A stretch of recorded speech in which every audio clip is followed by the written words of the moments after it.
están prohibidas las reuniones, Mauricio Macri hace reuniones. Intenta en ellas mantener unido a Juntos por el Cambio e intentar mantener su liderazgo. En una de esas, pidió un informe sobre la evolución de la pandemia. Una de las últimas cosas que le dijeron en ese informe es que se espera que haya una vacuna a disposición de la humanidad antes de diciembre. ¿Qué es lo que se está diciendo sobre la vacuna que se está probando fundamentalmente en Brasil, creada en la Universidad de Oxford? La reacción de Macri fue un golpe sobre el sillón, diciendo la puta parió.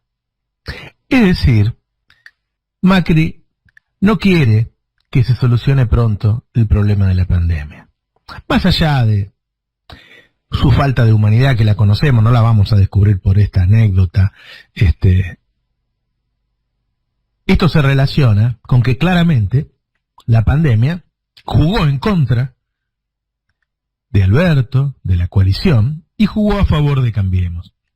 Cambiemos se iba a romper después de la derrota, y por el contrario, hoy están manteniendo reuniones. Si bien hay dos grupos, están manteniendo reuniones y esos dos grupos ambos piensan que después se decidirá cuál tiene la primacía según cuál sea la situación política de Argentina. En el caso de la coalición, hay muchas veces tironeos sobre distintas maneras de ver las situaciones y al mismo gobierno le cuesta avanzar en determinadas cosas, como lo venimos hablando habitualmente. La verdad es que cuando Cristina decide que Alberto Fernández sea el presidente, cuando decide avanzar en una coalición lo más grande posible, está decidiendo desde ese mismo momento algo que está ocurriendo ahora, y es que este gobierno no sea como era el gobierno de ella. Si no hubiera sido la candidata a presidenta ella, o la presidenta ella. Cuando decide que el candidato sea otro, no es para ganar, sino para gobernar. Y lo que están decidiendo en esa reunión con Alberto Fernández en ese momento, y que era el trabajo que después Alberto iba a hacer y el que está haciendo, es que esa coalición fuera lo suficientemente fuerte para bancar los embates, pero que al hacerla, al unir esas distintas partes, el resultado político final de esa coalición iba a ser distinto al del kirchnerismo. Iba a ser una coalición más de centro que lo que era el kirchnerismo. Por eso muchas veces cuando se le pide o cuando le pedimos al gobierno que haga determinadas cosas, en el gobierno te miran como diciendo, pero si este gobierno no es eso que vos estás diciendo. Por algo, y anda, pregúntale a Cristina, por algo se armó esta coalición. Es una coalición más de centro. Y eso es así. Y eso es cierto. Ahora, se armó una coalición de centro para joder a los trabajadores. No.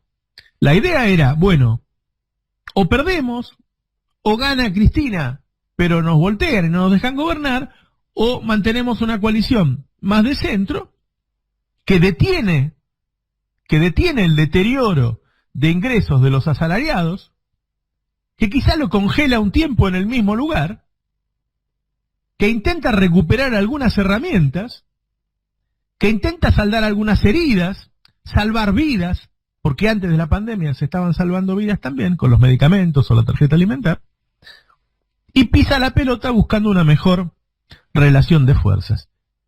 Era, desde luego, como toda coalición, un territorio en disputa, en donde se discutía todo el tiempo. No es que está quieto esa coalición de centro y que siempre es igual.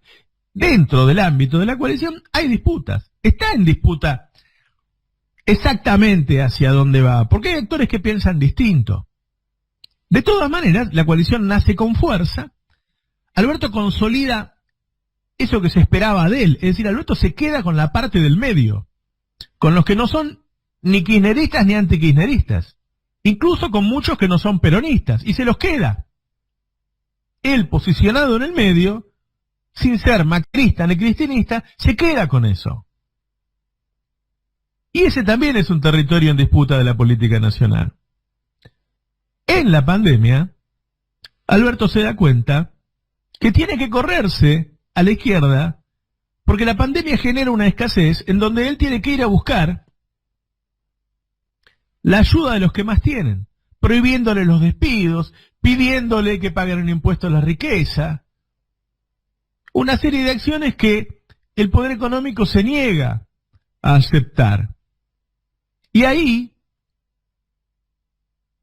se empiezan a romper las reglas. Y ahí cambia la ecuación política en la Argentina. Y Alberto empieza a ser atacado por ese establishment. Lo que uno ve todos los días es que es atacado por los medios de comunicación, pero esos medios responden no solo a sus propios dueños, sino a otros sectores del establishment. Entonces, el plan tan bien trazado y que venía funcionando bien, tambalea en algún lugar. Y hay que hacer equilibrio. Y decís, bueno, voy a hacer una cosa, pero después, bueno, la voy a hacer de otra manera. Como dijo Alberto, voy a ir, en vez de por la ruta 2, por la ruta 11. O voy a esperar un poquito más para sacar el impuesto a las grandes fortunas. ¿Y por qué? Una de las cosas, y lo hablábamos ayer con nuestro jefe de redacción en el Destape, es que se pierden dos cosas que nosotros venimos manifestando, pero que no hemos unido en un discurso, que es que se pierde la calle y que se pierden los medios. Es decir, como dijo Adrián Murano, la derecha se quedó con los medios y con la calle. Esos medios que habían empezado reacomodándose para no ser enemigos de Alberto, hoy son decididos enemigos de Alberto y son exitosos. Ya no tenés que los pocos medios cercanos a Alberto demuelen al resto, sino que a ellos les va bien, fundamentalmente en la televisión. Y se da otra cosa. La pandemia guardó a la gente y revitalizó la televisión. ¿Sí? Cuando nosotros decíamos que no queríamos hacer televisión, era porque no queríamos cumplir órdenes de gente que acomodaba el discurso a su conveniencia, pero además porque veíamos que la televisión se moría. La pandemia revitalizó la televisión. Pero además revitalizó a esos halcones de la televisión de hace muchos años que le ganan fácilmente a un piberío al que todavía le falta mucho, ¿sí? Así que ellos se quedaron con los medios. Y se quedaron con la calle. Cuando uno pregunta por qué ellos se manifiestan en la calle y nosotros no, bueno, es la demostración de lo que siempre pensamos, que nosotros valoramos mucho más la vida que ellos. La nuestra y la de ellos valoramos más. Ese poder sobre los medios y la calle les da una fuerza que no tenían y que van a dejar de tener cuando termine todo esto. El peronismo sabe todo esto. El peronismo sabe todo eso. Y comienza a moverse. Se espera que después de la pandemia, y eso dicen algunos sindicalistas y algunas organizaciones sociales, el peronismo vuelva a ganar la calle. Los sindicatos, las organizaciones sociales, incluso algunos intendentes, están hablando de que después de la pandemia van a empezar, primero como festejo, ¿vieron cómo vamos a hacer nosotros con los asados en todo el país? Primero como festejo por la vida, y después por circunstancias que ellos vayan generando, empezar a ganar la calle y demostrar que somos más.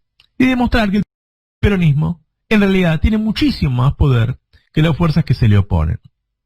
Pero además de eso, y acá está lo más interesante, para no quedarse con la foto y ver la película, el optimismo con respecto a 2021 que tiene la coalición, habrá que ver si eso luego se concreta, está relacionado justamente con que las cosas que haga este gobierno, aunque por ahí no sean las que uno quiere, pretende, desea, siempre son mejores que las de Macri. Es decir, para que la economía ande mejor que la de Macri, alcanza con bajar las LELIC, congelar las tarifas, subir un poco las retenciones, subir las jubilaciones y los sueldos.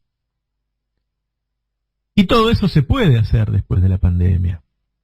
Si a eso le sumás el plan de deslocalización de villas, el plan de deslocalización urbano que se está trabajando, que es muy interesante, es decir, que dejemos de ser tantos en estas ciudades y empezar a ser ciudades distintas en las afueras, en donde todos vivamos más alejados, y el ingreso universal, que hay una certidumbre que va a existir y que nos va a salvar del hambre y de la indigencia, pero a la vez va a generar más consumo, va a ser suficiente, dicen, para llegar a las elecciones de 2021 recuperando lo que perdimos con la pandemia. Y como se vota por evolución, se vota si estás subiendo o si estás bajando, de ahí viene el optimismo para llegar a la elección de 2021. Es decir, la foto que vemos hoy, con ellos dueños de los medios y de la calle, revertida en 2021, pero sumándole algo concreto, algo que vos sientas, la comida en la mesa, la entrada del cine, la entrada de la cancha del fútbol, la bicicleta para el pibe. Todo es muy apretado, la relación de fuerzas es siempre muy apretada, no te regalan nada. Pero eso, junto con un crecimiento de algunos de los partidos progresistas de la región, puede acomodar la cosa. Ese es el mapa que se está viendo en la coalición. Así se piensa que se puede llegar a 2021. Sirve también, claro, esto, para en estos días tristes, apesadumbrados, con miedo, y a veces con la impotencia de verlos en la calle festejando la muerte, sirve para tener, no digo esperanza, que no me gusta porque es esperar, y esto hay que irlo a buscar, no digo fe, que es confianza ciega, pero sí una confianza basada en recordar que el peronismo unido no fue ni será vencido.